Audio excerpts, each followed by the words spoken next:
Chers frères et sœurs en Christ, je vous salue dans le nom de notre Seigneur Jésus-Christ. Amen. Nous allons aujourd'hui parler du thème comment le diable détruit les relations. Comment le diable détruit les relations.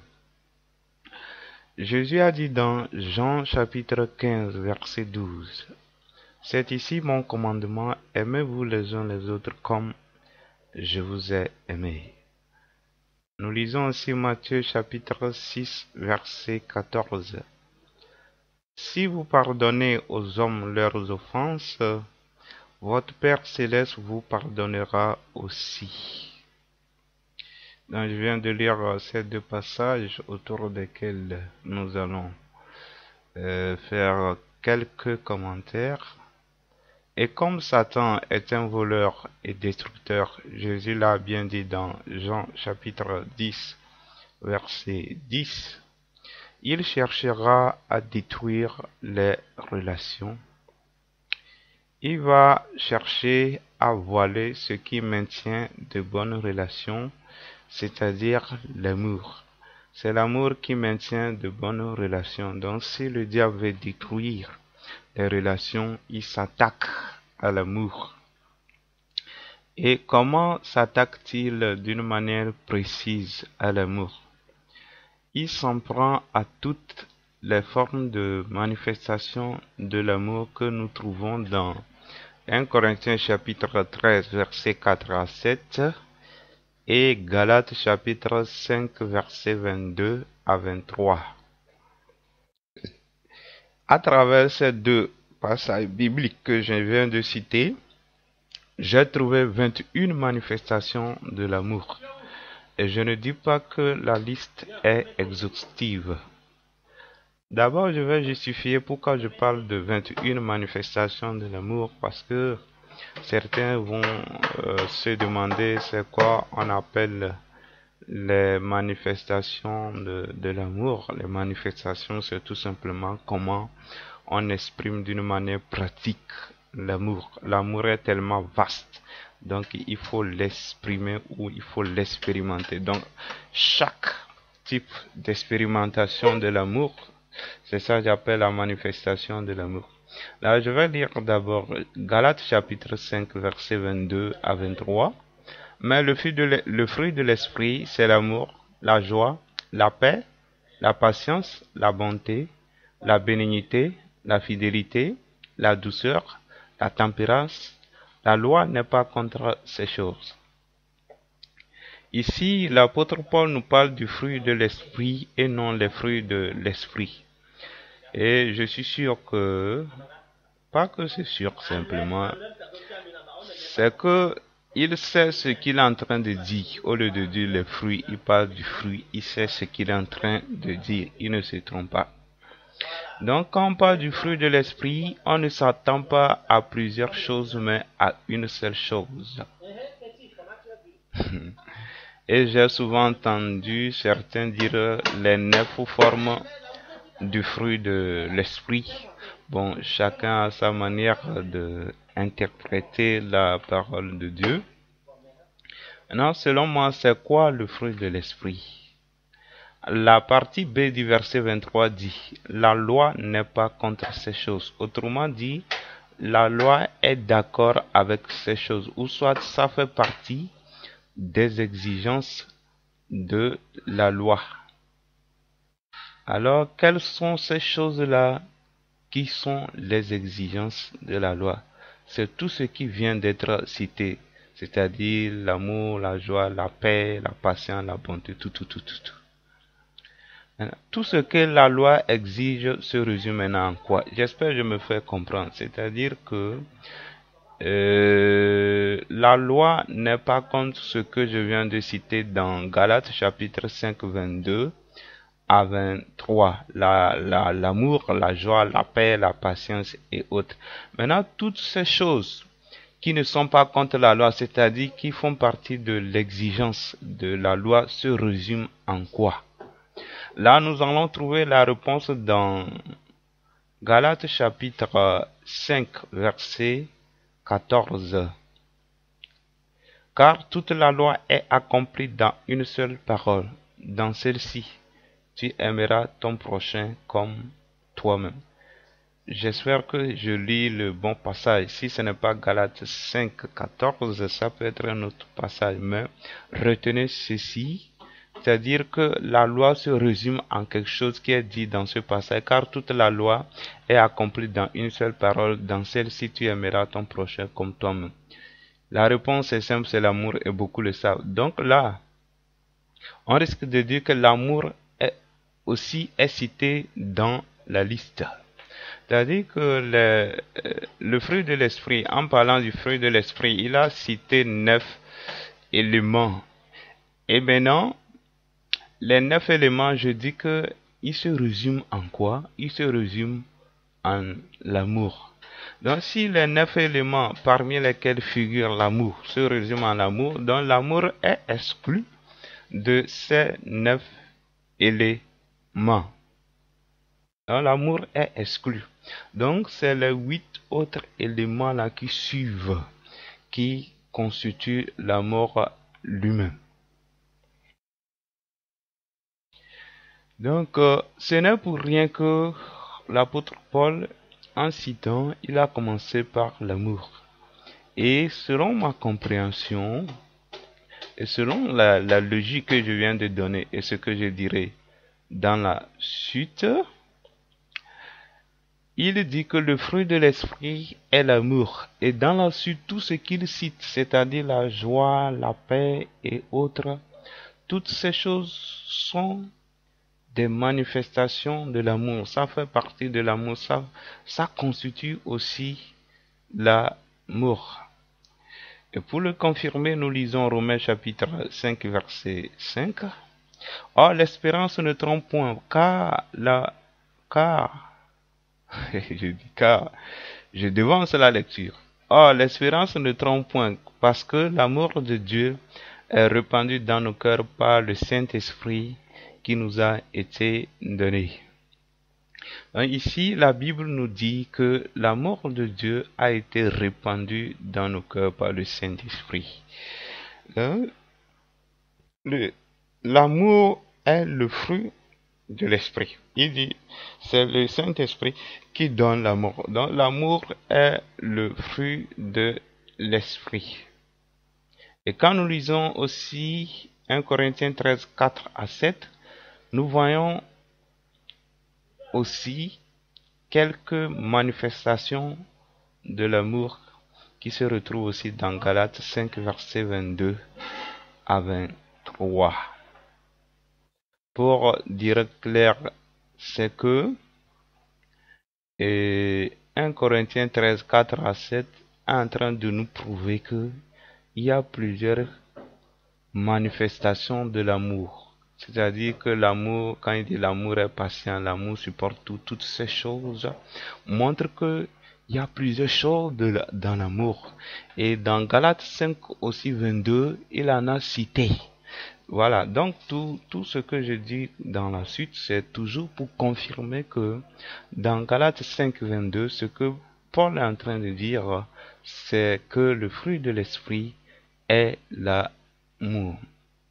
Et suite à ce constat, nous voyons que dans Galates 5, 22 à 23, Paul a donné 8 manifestations de l'amour.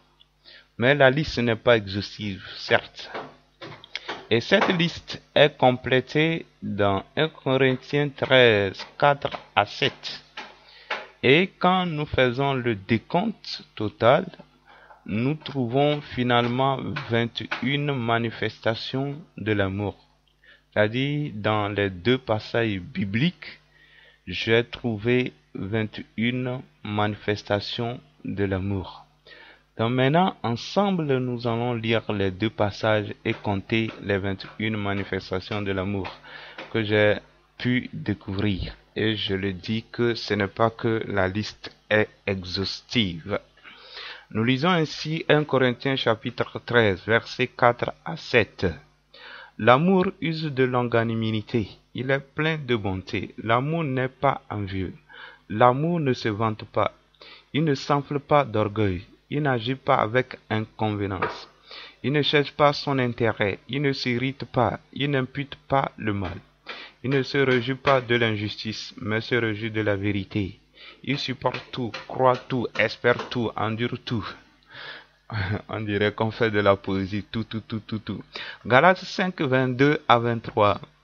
Mais le fruit de l'esprit est l'amour, la joie, la paix, la longanimité, la bienveillance, la bonté, la fidélité, la douceur, la tempérance. Contre de telles choses, il n'y a pas de loi. Ça, c'est une autre version. Donc, à travers ces deux passages bibliques, voilà, je vous donne la liste des 21 manifestations de l'amour. 1. L'amour use de longanimité. La longanimité, c'est la patience pour endurer les insultes et autres sans répliquer. 2.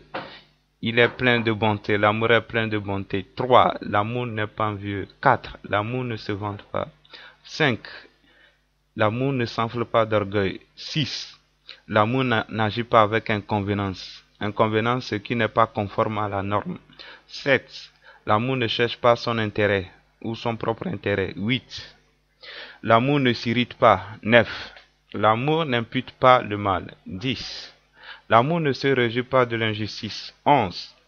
L'amour se réjouit de la vérité. 12. L'amour supporte tout. 13. L'amour croit tout. 14. L'amour espère tout. 15.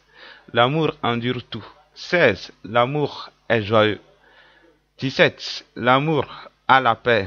18. L'amour use de bienveillance. La bienveillance, c'est de chercher le bien d'autrui, penser le bien d'autrui.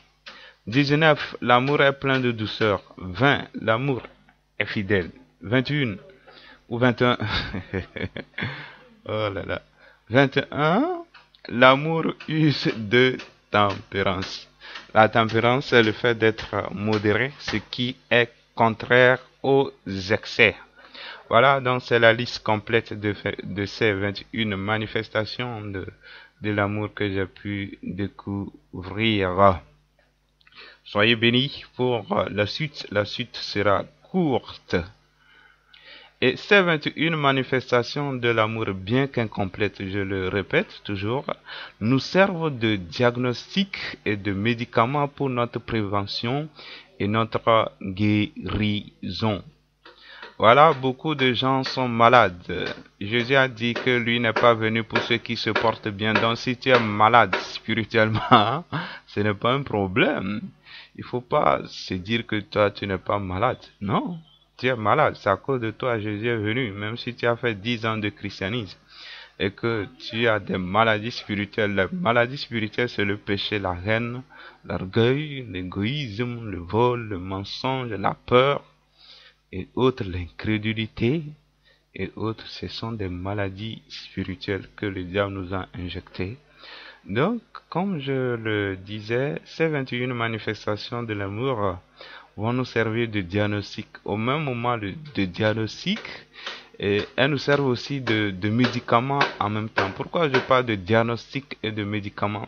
C'est-à-dire que à partir de ces 21 manifestations de l'amour, lorsque les pensées nous arrivent, on peut savoir si ce sont des pensées sataniques, diaboliques ou mauvaises, ou ce sont de bonnes pensées. Et de deux, à partir de ces 21 manifestations, si nous sommes malades, c'est-à-dire nous avons un problème, nous sommes dominés par un péché, ça peut être la haine, ça peut être la rancune, à partir de ces 21 manifestations de l'amour, on peut être délivré. C'est ça, je parle de la guérison. Donc, le fait de croire, le fait de confesser, le fait de chercher à faire ce que Dieu dit à travers sa parole, à travers l'amour, on finit par être délivré complètement de la domination de péché. Et ici, quand je parle de prévention, c'est-à-dire que quand les pensées te viennent, les 21 manifestations de cercle de moyens pour analyser les pensées, afin de savoir si elles sont bonnes ou mauvaises. Voilà, ça c'est la prévention, je le réitère. Et au cas où elles sont mauvaises, il faut les rejeter. Voilà. La prévention, c'est que on rejette tout de suite toute pensée qui nous vient. Nous prenons, c'est comme c'est la parole de Dieu est un miroir. Donc, nous servons de la parole de Dieu pour analyser tout ce qui nous arrive en pensée. Est-ce que c'est bon ou c'est mauvais? Et donc, plusieurs choses qui se trouvent dans 1 Corinthiens 13, 4 à 7, Galates 5, versets 22 à 23, là-bas, nous servent vraiment pour pouvoir analyser les choses et savoir si elles sont bonnes ou mauvaises. Et si elles sont mauvaises, nous devons les rejeter. Ça, je viens de parler de la prévention. Maintenant, concernant la guérison, c'est que lorsque votre vie est constamment en inadéquation avec ces manifestations, il faut les lire, les méditer, prendre la décision de les mettre en pratique. Voilà. Donc, ça peut être un lien, ça peut être la domination de la chair. Tu n'arrives pas à aimer, tu n'arrives pas à t'humilier, tu n'arrives pas à cesser de voler, tu n'arrives pas à cesser de d'insulter et autres, à cesser de commettre la fornication, l'adultère, l'inceste, la masturbation et toutes choses, les pensées impures et autres. Là, il faut prendre cette parole, il faut les confesser sur ta vie. Confesse-les, médite-les, confesse-les, médite-les, confesse-les, médite-les. Comme Dieu a dit à Josué que ce livre de la loi ne s'éloigne point de ta bouche. Il n'a pas dit de tes oreilles, de ta bouche. Tant que cette parole n'est pas loin de ta bouche, ça veut dire qu'elle n'est pas loin de tes oreilles. Et elle n'est pas loin de tes yeux, pas les oreilles. Elle n'est pas loin de tes yeux. C'est comme ça. Donc, on continue parce qu'il y a quelqu'un qui veut me déranger un peu là. Je suis actuellement à la maison en train de faire l'enregistrement. Et dans vos attitudes, vos pensées et comportements, il faut se rappeler de ces manifestations de l'amour. Donc, il faut jamais les oublier. Et je vous assure que le diable va vouloir que vous les oubliez. Rappelez-vous que je l'ai dit, et c'est une décision à prendre. Il fera tout pour que on oublie. Il fera tout que vous oubliez. Il est comme ça, comme Jésus a dit que quand la semence a été semée, les oiseaux du ciel sont venus prendre la semence, il est un voleur. Il va vouloir prendre ça, il va te faire. Devant le péché, l'ennemi fait que l'homme oublie complètement la parole de Dieu. C'est après avoir commis le péché qu'on se rend compte que, il y a la parole de Dieu, il y avait le Saint-Esprit. C'est comme ça. Donc, on doit être ferme. On doit accepter que notre chair souffre pour que nous puissions hériter de la vie éternelle, pour que nous soyons vraiment en accord avec la parole de Dieu afin d'avoir la paix, l'assurance et toutes choses et toutes sortes de bénédictions. Amen. Et s'ils sont conformes à ces manifestations, vous êtes heureux, vous serez en paix et le diable n'aura aucun pouvoir sur vous. Vous voyez, donc le diable a le pouvoir sur tous ceux qui vivent dans la rébellion. En tant que rebelle, il est chef des rebelles, chef des gangs. Satan, il est comme ça. Et donc faisons l'effort pour sortir de la rébellion envers la parole de Dieu. Et nous allons voir maintenant comment l'ennemi arrive à détruire les relations. C'est ce que le thème dit. Le thème, si je me rappelle bien, le thème comment le diable arrive-t-il à détruire les relations. Dieu règne dans l'amour. Vous voyez, Dieu lui règne dans l'amour. Mais Satan lui règne là où il y a la division. Voilà. Donc c'est son territoire où il règne, la division. Alors que Dieu lui règne dans l'amour, là, lorsqu'il y a l'amour. Et sachant qu'une église unie ou un groupe de personnes unies est plus forte que lui, il va vouloir négocier une place dans l'église. Vous voyez comment le diable cherche à négocier la place dans l'église? Il cherche par quel moyen il cherche à avoir une place dans l'église? Par la division, tout simplement, la haine, l'égoïsme, l'orgueil. Ce sont les moyens que l'ennemi utilise pour diviser l'église. Et là, il trouve la place dans l'église pour venir s'installer. Mais lorsque l'amour règne, il a des difficultés à vouloir s'installer. Lorsque l'amour règne dans un couple, le diable a des difficultés à s'installer. Il va chercher à venir par des petits problèmes, des choses qu'on croit qu'elles ne sont pas importantes. Il se sert de ça et vient régner. Et s'il arrive à capter certaines personnes dans l'église, c'est fini, il va s'installer dans l'église. Voilà comment il opère dans l'église. Et comment il fait? Il va souvent te rappeler les mauvais moments que tu as eu avec quelqu'un. Tel jour, il t'a insulté. Est-ce que c'est normal? Tu as eu tel problème avec telle personne. Chaque fois que tu penses à quelqu'un, le diable te fait penser à ses défauts. Le diable te fait penser les moments de dispute, les moments de tiraillement, les insultes que tu as subies, les blessures. Ce n'est que ça que l'ennemi aime rappeler aux gens. L'objectif étant de vous diviser, étant de nous diviser, donc nous devons être à nos aguets. Et il ne faut pas lui permettre. Quand ces pensées t'arrivent, sache que le diable est là, il est à la porte. Il frappe, il veut rentrer pour te détruire, pour te détruire. Et sous prétexte que tu as raison, c'est faux, tu n'as aucune raison, c'est le diable qui est là. Et il va vous faire oublier les bons moments que vous avez passés avec les gens. Voilà. Tout le bien que la personne t'a fait est mis à l'oubli. Satan met ça à l'oubli, le bien. Quand au même moment que Dieu dit que l'huile met nos péchés dans la mer où il les oublie, Satan, lui, veut que nous oublions tout le bien que l'autre nous a fait et de se rappeler tout simplement, de se rappeler du mal, le mal.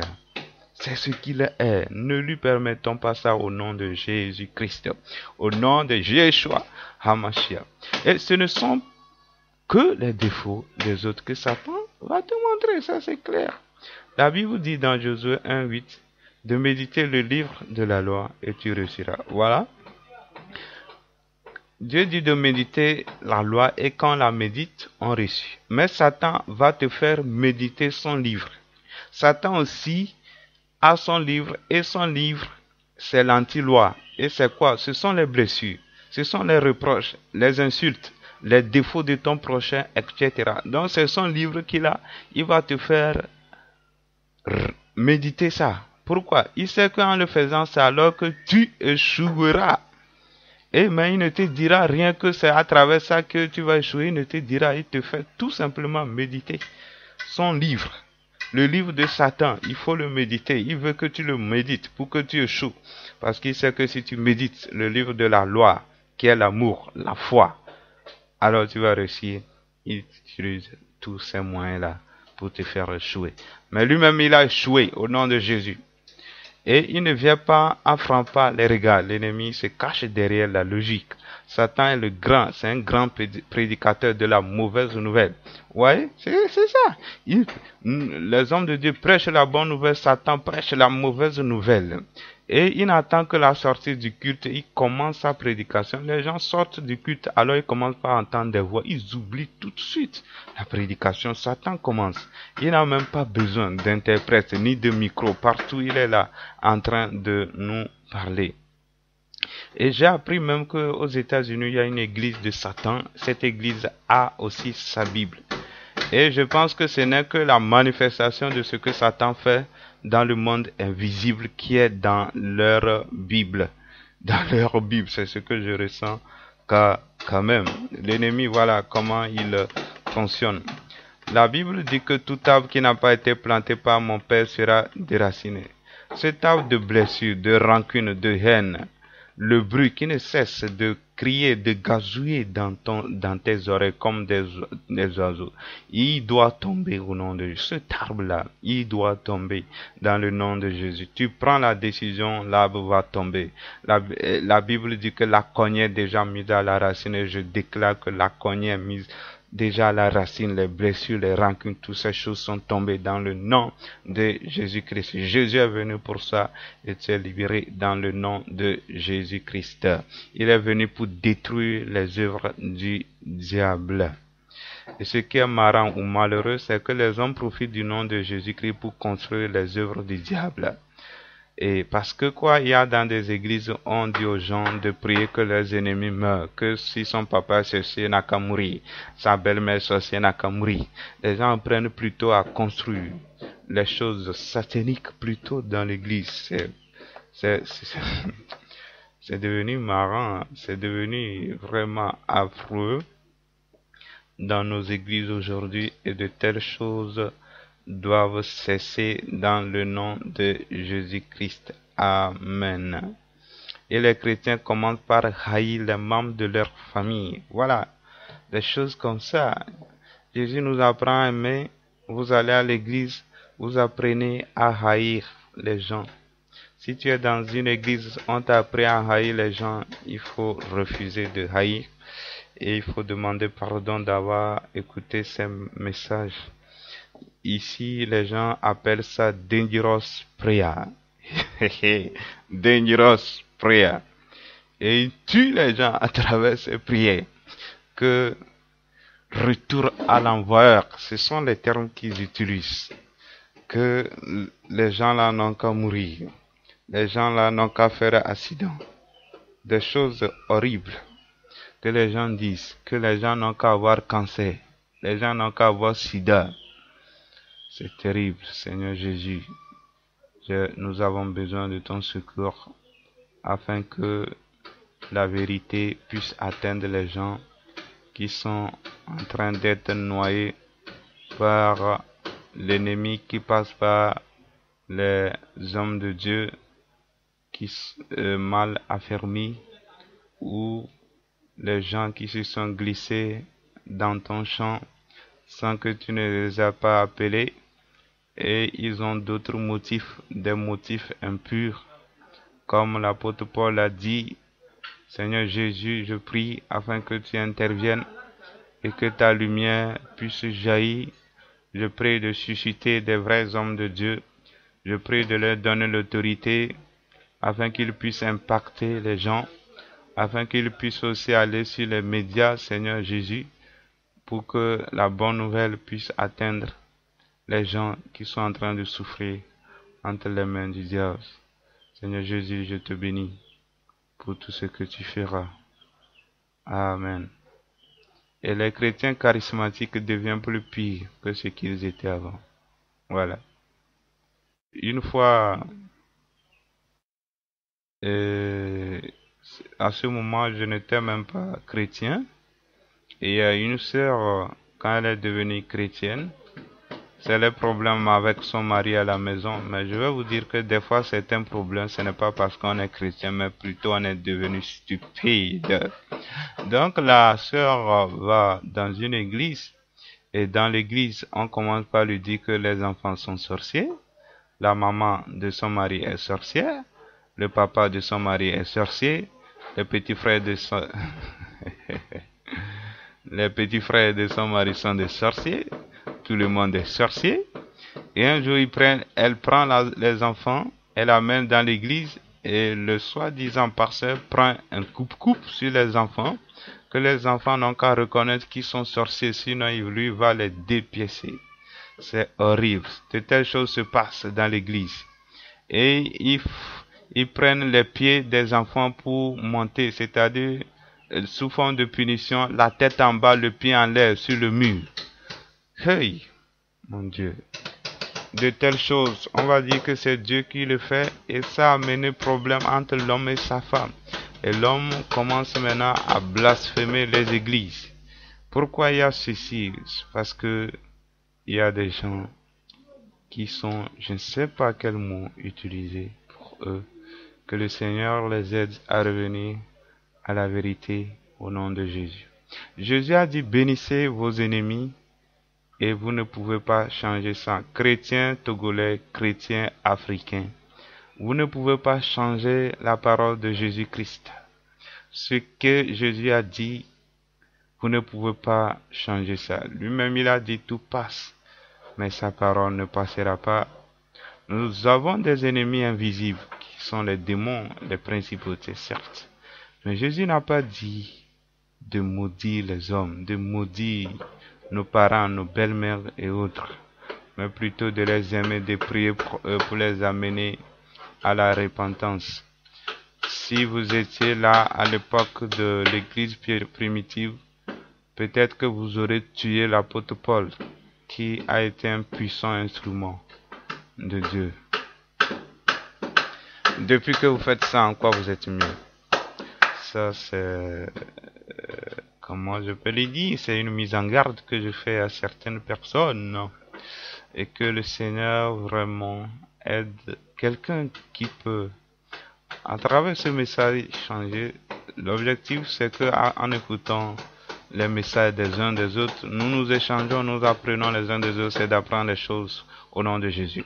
Et soyons aux aguets, le voleur est là, l'ennemi, il sait tout faire parce qu'il va passer par les problèmes pour nous pousser à haïr, mais ne lui permettront pas parce qu'en nous poussant à haïr, il ouvre, c'est-à-dire nous lui donnons l'opportunité de s'installer valablement dans nos vies pour nous détruire et il va voler nos bénédictions et autres, il va voler notre paix, il va voler toutes choses et il va nous laisser souffrir seul. Donc ne lui permettons jamais de nous ravir notre paix, notre joie.